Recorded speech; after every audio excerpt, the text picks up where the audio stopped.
दोस्तों ये काफी इंपॉर्टेंट टॉपिक होगा आप लोगों के लिए। खासकर अगर मैं आप लोगों से बात करूं तो यहाँ पर हम लोग बात करेंगे किसके बारे में। हम लोग बात करेंगे ट्रांसपेरेंसी के बारे में। तो उसने सीसीटीवी फुटेज मांग ली, वीडियो की रिकॉर्डिंग मांग ली पोलिंग बूथ की उस पर्टिकुलर पर्सन ने जाके। तो पब्लिक का ट्रस्ट ही मेंटेन नहीं कर पाओगे तो क्या पब्लिक जो है तुम्हारे इलेक्शन का जो पार्टिसिपेशन है, जो इलेक्शन तुम कंडक्ट करा रहे हो, उस इलेक्शन पर लोग ट्रस्ट करेंगे? पहले election commission of India single member की बॉडी हुआ करती थी, अब 3 मेंबर की बॉडी है यहाँ पर। दोस्तों ये काफी इंपॉर्टेंट टॉपिक होगा आप लोगों के लिए। खासकर अगर मैं आप लोगों से बात करूं तो यहाँ पर हम लोग बात करेंगे किसके बारे में। हम लोग बात करेंगे ट्रांसपेरेंसी के बारे में। मतलब आज की डेट में आप लोग ऐसा सोचो, ट्रांसपेरेंसी का मतलब क्या है? जैसे एक लड़का है और एक लड़की है, ठीक है। यहाँ पर मैं थोड़ा सा उदाहरण आप लोगों को इसलिए ले रहा हूँ क्योंकि यहाँ पर जब आप लोगों को पता चलेगा तो आप लोग इस चीज को अच्छे से समझ पाओगे। मतलब लड़का जो है वो लड़की के ऊपर में ट्रस्ट नहीं कर रहा है, या फिर लड़की जो है वो लड़के के ऊपर में ट्रस्ट नहीं कर रही है। आप लोगों को लगता है कि वो कभी भी एक दूसरे के साथ में कंफर्टेबल हो पाएंगे? अगर उनको एक दूसरे के ऊपर में ट्रस्ट ही नहीं है तो वो एक दूसरे के लिए कितना भी कुछ क्यों ना कर ले, भाई साहब उसमें हमेशा हमको क्वेश्चन मार्क लग रहेगा कि कुछ ना कुछ गड़बड़ी सोच रहा होगा, इसलिए ऐसी हरकतें कर रहा है। ठीक है। तो सबसे बड़ी चीज, इसलिए मैं आप लोगों को हमेशा बोलता हूं, ट्रस्ट सबसे बड़ी चीज है। चाहे वो रिलेशनशिप में हो, चाहे वो किसी भी पब्लिक इंस्टीट्यूशन में हो। अगर ट्रस्ट खत्म हो गया तो ये समझो कि उस रिलेशनशिप और उस पब्लिक इंस्टीट्यूशन की मतलब एक तरीके से मती मारी गई है, अब वो किसी काम का नहीं रहा है। ये चीजें आप लोग समझ सकते हो। तो ट्रस्ट बनाए रखना बहुत ज्यादा जरूरी है और उसके लिए आप लोगों को एफर्ट लगते हैं। तो ये जो एफर्ट लगते हैं, इसीलिए मैंने आप लोगों को बोला था कि ये जो मैंने आप लोगों को जो व्हाट्सएप वाली वो बात बताई थी स्टेटमेंट, उसमें इसीलिए बोला था कि मैंने कहा जिस तरीके से इलेक्शन में चीटिंग कर देना ये चॉइस है। चाहो तो आप लोग एक रेस्पॉन्सिबल बिहेव कर सकते हो, पर जो लॉयल्टी है वो रेस्पॉन्सिबिलिटी है। तो लॉयल्टी और जो ट्रस्ट होता है वो एक रेस्पॉन्सिबिलिटी वाली कैटेगरी में आता है। क्यों है ये आर्टिकल, अब इसके बारे में सुनते हैं। यहाँ पर पूरा का पूरा मैं समझाता हूँ। हमारे देश के अंदर में पहले आप लोगों को मैं एक प्रक्रिया बताता हूँ। जब भी कोई इलेक्शन होते हैं हमारे देश के अंदर में तो आप लोग क्या करने जाते हो? आप लोग वोट डालने जाते हो अपनी। जब आप लोग वोट डालने जाते हो तो वहां पर सीसीटीवी कैमरे लगे रहते हैं, ठीक है। तो सीसीटीवी कैमरे लगे रहते हैं तो आप लोगों ने अपना जो है ईवीएम पे जाकर बटन दबाया, अपना वोट डाल दिया, वो सारा सीसीटीवी कैमरे में भी यहाँ पर हो गया और ईवीएम की मशीन में भी यहाँ पर वो फिल हो गया, ठीक है। तो यहाँ पर क्या किया जाता है, ये बेसिकली फॉर्म फिल किए जाते हैं। एक तो यहाँ पर कि पहले तो जब वोटिंग डालने जा रहा है कोई इंसान उस टाइम पर फॉर्म फिल कर रहे हैं। फिर जब यहाँ पर वो वोटिंग वहां से चली जाती है, जब काउंटिंग होती है वहां पर भी फॉर्म फिल किए जाते हैं। तो मतलब डेटा रखा जाता है कि कितनी वोट यहाँ पर डाली गई उस टाइम पर जो तुम लोगों ने गिनी। और जब फाइनली काउंट करते टाइम जब वोट निकल कर आई उस टाइम पर कितनी थी, मतलब पता चला यहाँ पर जो वोट है वो 15,000 डाली गई, ठीक है। भाई साहब जब गिनने जा रहे हैं वहां पर 17,000 वोट निकल गई। भाई 2,000 कहां से आ गई? ठीक है। तो इसलिए ये घपला ना हो सके वो चीजें यहाँ पर की जाती है, ठीक है। तो यहाँ पर अभी रिसेंटली क्या हुआ, इसी के ऊपर में ये पूरा का पूरा आर्टिकल लिखा गया है। अभी रिसेंटली दिक्कत ये देखने को मिली, एक पर्टिकुलर पर्सन है वो इलेक्शन कमीशन ऑफ इंडिया के पास में जाते हैं और वो कहते हैं कि उस पर्टिकुलर कॉन्स्टिट्यूएंसी का मुझे डेटा दे दो। मैं चाहता हूं कि मुझे वहां का सीसीटीवी फुटेज मिल जाए। मतलब जाके वो बोलता है कि करंट रूल है आप लोग सीसीटीवी फुटेज वगैरह मांग सकते हैं। तो उसने सीसीटीवी फुटेज मांग ली, वीडियो की रिकॉर्डिंग मांग ली पोलिंग बूथ की उस पर्टिकुलर पर्सन ने जाके, ठीक है। और करंट में ये रूल भी था कि भाई अगर कोई इंसान जो है अगर पब्लिक अगर एक्सेस करना चाहती है तो वो ये मांग सकता है कि भाई साहब कितने वहां पर कैमरे लगे होते, आप लोगों ने वोटिंग दी, तो उसमें कोई गलत बात होगी नहीं यहाँ पर, ठीक है। तो भाई साहब उसको वहां से धुतकार दिया गया। जैसे नहीं आप लोग बोलो कि भाई साहब मुझे सामान दे दे, वो कह रहे तेरी औकात क्या है, भाग यहाँ से, दो अभी तुझे सामान, क्या करेगा तू इस सामान का? तो बकायदा पब्लिक एक्सेस कर सकते हैं। इसके लिए हमारे देश के अंदर में रूल था कि भाई साहब इलेक्शन रिलेटेड डॉक्यूमेंट जो है विदाउट रिस्ट्रिक्शन आप लोग यहाँ पर ले सकते हो। तो उसको बेइज्जत करके भगा दिया, कह रहा कि नहीं देंगे तुझे, ठीक है, क्या करेगा तू इनका, क्या करेगा, चल भाग यहाँ से। ऐसा करके ऐसे नहीं, घर में कई बार कुत्ता आता है रोटी खाने के लिए, उसको भगा देते हैं, खदेड़ देते हैं। अब कुत्ते को लग गई बेइज्जती, वैसा वैसे कैसे, अब तू बाहर निकल, तुझे ही काटूंगा सबसे पहले ठीक है, तू निकलना बाहर, ना मैंने तेरी चीर फाड़ कर ही बाहर निकलती। तो वैसा अब इंसान था स्वाभिमानी टाइप का, वो पहुंच गया हाई कोर्ट, कह रहा है कि मैं बताता हूँ तुमको तुमने मेरे साथ में ऐसा कर दिया। तो हाई कोर्ट पहुंच गया। हाई कोर्ट पहुंचने के बाद में अब ये पता चला कि भाई साहब ये तो आप लोग एक्सेस कर सकते हो, आखिर तुमने इसको मना क्यों किया? अब हाई कोर्ट ने बोला कि यार ये क्या हरकतें कर रहे हो तुम यार, अगर वो इंसान मांग रहा है और तुमने कानून खुद बना रखे हैं कि वो ये चीजें एक्सेस कर सकता है और तुम उसको दे नहीं रहे हो यहाँ पर ये चीजें। तो यहाँ पर पंजाब और हरियाणा कोर्ट ने ये इलेक्शन कमीशन ऑफ इंडिया को बोला कि भाई ऐसा क्यों कर रहे हो तुम यहाँ पर, इलेक्टेड जो इलेक्शन रिलेटेड जो डेटा है यहाँ पर फुटेज वगैरह है, फॉर्म 17 है यहाँ पर, ये तो वैसे भी आप लोग यहाँ पर दे सकते हो, कोई दिक्कत ही नहीं है।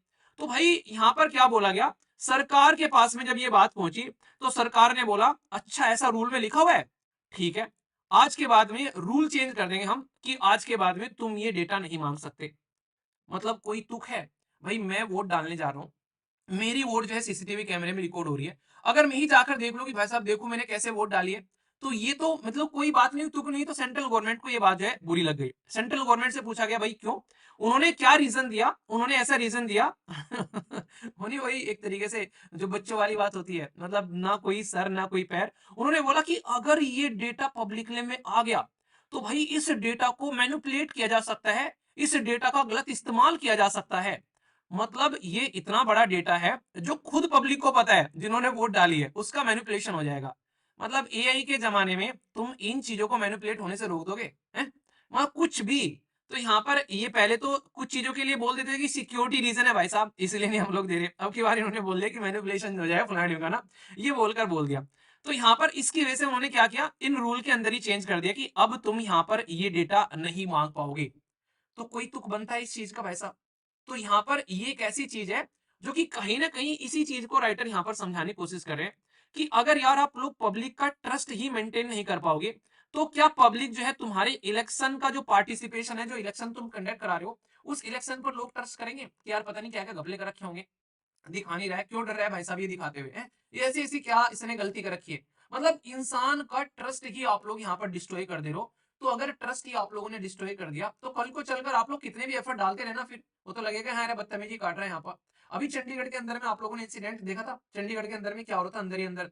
वो तो भला हो उस टाइम पर सीसीटीवी कैमरा सामने निकल कर आ गया, भाई साहब वो इंसान तो सब कुछ चेंज कर देता, वहां पर जीतता कोई और, जिता देता किसी और को यहाँ पर।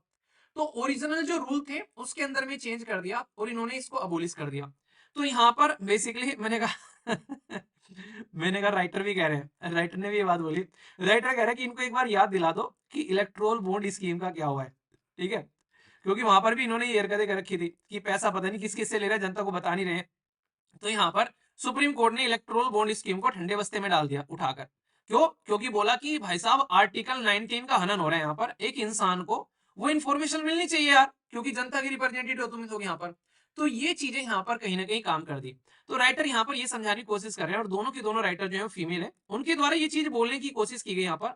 ये तो एक तो बोल भी रही है जो फैली यहाँ पर अंजलि, ये तो राइट टू इन्फॉर्मेशन जो यहाँ पर इसके साथ में कनेक्टेड है यहाँ पर ये। ठीक है, तो ये समझ रहे हैं यहाँ पर। तो दोनों ने कैंपेन जो चलाए हैं राइट टू इन्फॉर्मेशन से रिलेटेड, तो उसी के बारे में है। तो राइट टू इन्फॉर्मेशन जो एक्ट है आर्टिकल 19 के अंदर में, ये हमको एक्सेस होनी चाहिए।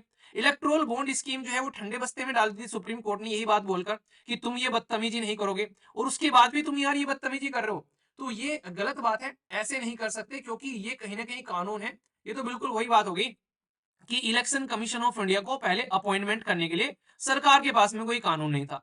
सुप्रीम कोर्ट ने बोला कि यार इलेक्शन कमीशन ऑफ इंडिया को अपॉइंट करने के लिए अब मैं भी आया करूंगा, मैं रहूंगा, प्राइम मिनिस्टर रह जाएंगे और यहाँ पर लीडर ऑफ अपोजिशन रह जाएंगे, तीनों मिलकर यहाँ पर इलेक्शन कमीशन ऑफ इंडिया को अपॉइंट कर देंगे। भाई अगले ही मतलब कुछ दिनों के अंदर में कानून आ गया, पूरा का पूरा निकल गया यहाँ पर। मतलब आजादी के 70 साल से ऊपर हो चुके हैं, 75 साल, अब तक हम लोगों ने उसके लिए रूल नहीं बनाए थे। अब लगा कि भाई क्या हो रहा है, तो तुमने इमीडिएटली रूल बना दिए। अब इसका मतलब क्या है, मतलब अगर सामने वाला कुछ बोल रहा है और तुम उसको इस तरीके से अपोज कर रहे हो, तो सामने वाला तो अपने आप ही समझेगा कि यार तुम कुछ घपला कर रहे हो यहाँ पर, इसके अंदर में तुमने कुछ गड़बड़ी कर रखी है। तो ये तो बकायदा अपनी ही पर्टिकुलर एक पर्सनैलिटी के ऊपर में क्वेश्चन मार्क लगाने वाली बात हो गई ना। तो यानी कि तुमको वो कह रहा है कि दिखा दे, तुम छुपा रहे हो उस चीज को और ज्यादा, तुम ऐसा उसमें और अलग चीज में जा रहे हो। तो ये चीज बोलकर तुम पब्लिक का ट्रस्ट एक ऐसी बॉडी में से खत्म करते जा रहे हो, जो कि कहीं ना कहीं इलेक्शन कमीशन ऑफ इंडिया जो है वो एक डेमोक्रेसी को मेंटेन रखने वाला इंस्टीट्यूशन है। जो 4 वॉच डॉग होते हैं, वॉच डॉग मतलब जो रखवाली रखने वाले इंस्टीट्यूशन होते हैं, उनमें से एक इलेक्शन कमीशन ऑफ इंडिया आप लोगों को देखने को मिलेगा। तो ये बिल्कुल गलत बात है, अगर आप लोग ऐसा कर रहे हो तो ये बहुत ही गलत काम आप लोग कर रहे हो, ये सही नहीं है। क्योंकि इलेक्शन कमीशन ऑफ इंडिया की रेस्पॉन्सिबिलिटी यही है कि भाई साहब वो इलेक्शन कंडक्ट कराए, कैसे, वो बिल्कुल ट्रांसपेरेंसी के साथ में इलेक्शन कंडक्ट कराएगा यहाँ पर।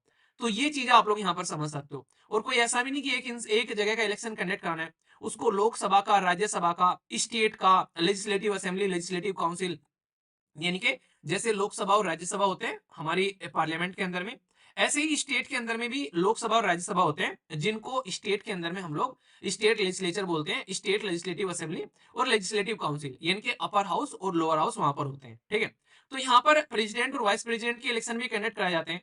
तो आप लोगों ने तो बोला है कि यार ये जो इलेक्शन कमीशन ऑफ इंडिया है इसकी ऑटोनॉमी रहेगी, आप लोग यहाँ पर इसको फ्री छोड़ोगे।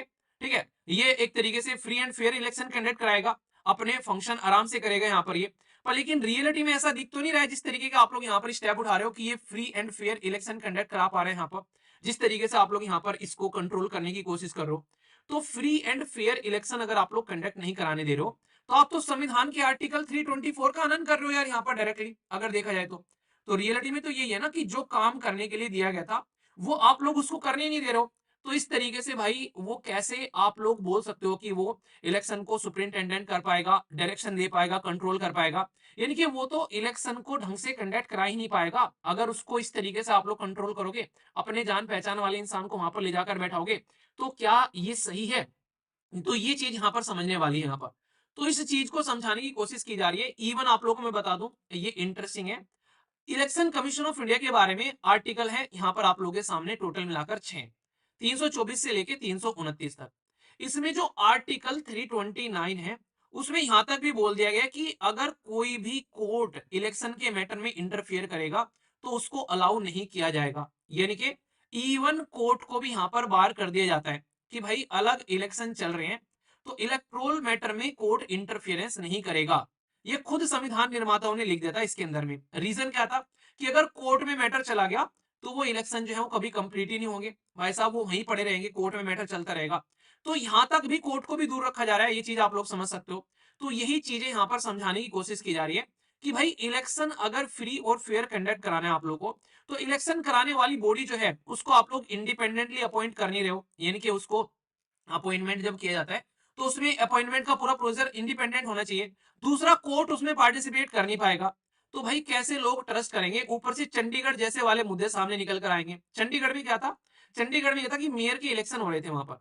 तो जो मेयर के इलेक्शन हो रहे थे वहां पर जो इलेक्ट्रोल ऑफिसर था, जो यहाँ पर वोट गिनने वाला था, जो वहां पर वो क्या कर रहा था? अपोजिशन वालों की वोट जो है वो कैंसिल कर रहा था। और भाई साहब वो प्रेजेंट टाइम पर जो बेसिकली बीजेपी को जिताने की कोशिश वहां पर कर रहा था। ठीक है। तो वो सीसीटीवी कैमरे में वो वहां पर पकड़ा गया, वो सुप्रीम कोर्ट में पहुंच गया। उस टाइम पर DY Chandrachud ji chief justice of India थे। उन्होंने बोला ये तो डेमोक्रेसी की डेथ है यार, मतलब जनता वोट डाल रही है, आप लोग उनकी वोट को कैंसिल कर रहे हो और किसी और पॉलिटिकल पार्टी को जिताने की कोशिश कर रहे हो। तो इस तरीके के स्टेप ऑलरेडी हो चुके हैं। तुम ऑलरेडी ट्रस्ट तोड़ चुके हो जनता का, जो कि पब्लिक में फुटेज वायरल होगी। अब तुम यहाँ पर क्या कर रहे हो? अब तुम यहाँ पर वो अगर मांग रहे हैं सीसीटीवी कैमरे की फुटेज, तुम वो भी अलाउ नहीं कर रहे हो यहाँ पर। उसके लिए तुमने रूल चेंज कर दिए यहाँ पर। तुम इलेक्शन कमीशन ऑफ इंडिया को इंडिपेंडेंटली अपॉइंट करने नहीं दे रहे हो। तो भाई साहब जनता आप लोगों के बारे में क्या सोचेगी? तो अगर ये ट्रस्ट आप लोग तोड़ रहे हो, अगर ये ट्रस्ट ऐसे टूट गया, तो कल को चलकर कोई इलेक्शन कमीशन ऑफ इंडिया के ऊपर में ट्रस्ट ही नहीं करेगा। अगर वो ट्रस्ट नहीं करेगा तो वो वोट डालने नहीं जाएगा।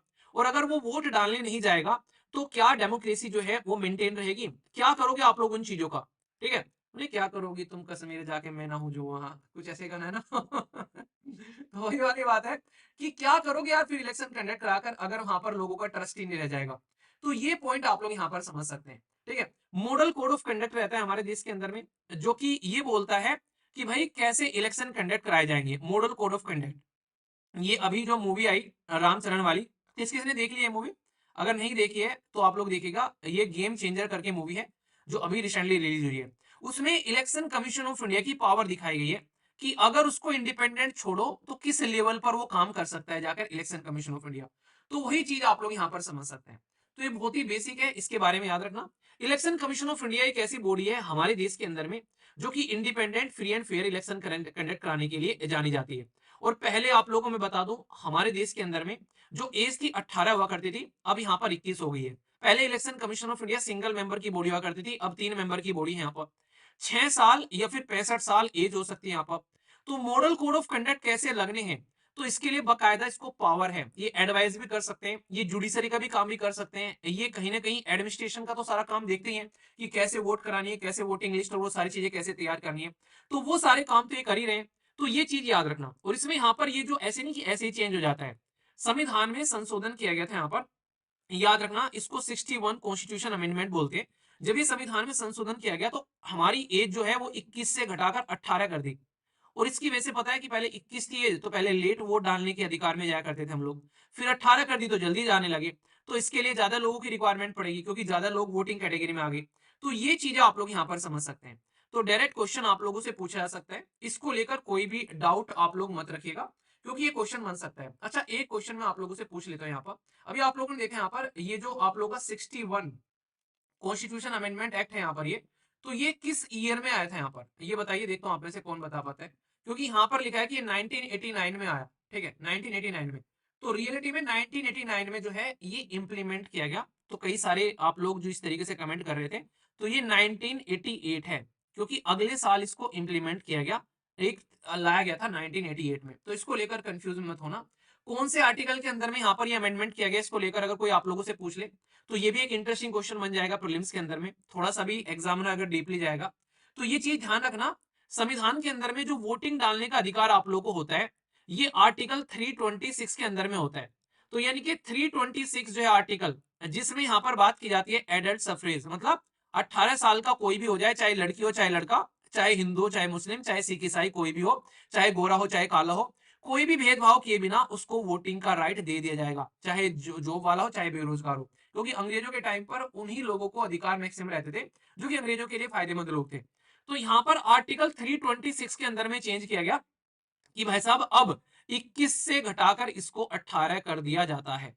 तो ये मतलब कई बार ना ऐसा लगता है मुझे, स्टेट फीसेस भी अब ना हल्के में नहीं रहे। अभी एक बच्चे ने क्वेश्चन पेपर शेयर किया था मेरे साथ में, तो उसमें एक स्टेट फीसेस में क्वेश्चन पूछ लिया गया था अभी रिसेंटली, ठीक है। तो आप लोग समझ सकते हो, तो इसलिए थोड़ा सा चीजों को अच्छे से लेकर चलो, तो ताकि आप लोग क्वेश्चन को जो है वो सोल्व कर पाओ यहाँ पर। तो ये काफी इंपॉर्टेंट है, जो कि आप लोग यहाँ पर ध्यान रखिएगा। और साथ में अगर आप लोग को रिमूव करने हैं chief election commission of India, तो can remove only like the supreme court जज, पर लेकिन यहाँ पर चीफ इलेक्शन कमिश्नर के बारे में बात की जाती है, ठीक है। तो ये आप लोग यहाँ पर ध्यान रखना। तो इंपॉर्टेंट है यहाँ पर ये पूरा का पूरा टॉपिक, अगर कल को कोई क्वेश्चन पूछे तो आप लोगों से। क्वेश्चन है, देखता हूँ कौन आंसर देता है। आर्टिकल 326, आर्टिकल 327, आर्टिकल 329, तीनों को आप लोगों को मैच करना है और बताना है कौन करेक्टली यहाँ पर पेयर है, ठीक है। अभी आप लोगों को मैंने पूरा का पूरा बता दिया है, तो पेयर कर कर कमेंट बॉक्स में बता देना।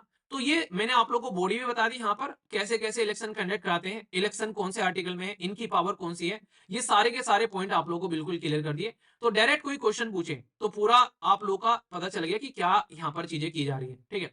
कोई कंफ्यूजन इसको लेकर मन में हो तो बताइए, नहीं तो आगे चलता हूँ नेक्स्ट आर्टिकल की ओर, ठीक है। एक बार थोड़ा सा पानी पी लो जस्ट, तब तक आप लोग भी पानी पी लो और फीडबैक दे देना अपना। समझ में आ गया ना, कोई दिक्कत तो नहीं है।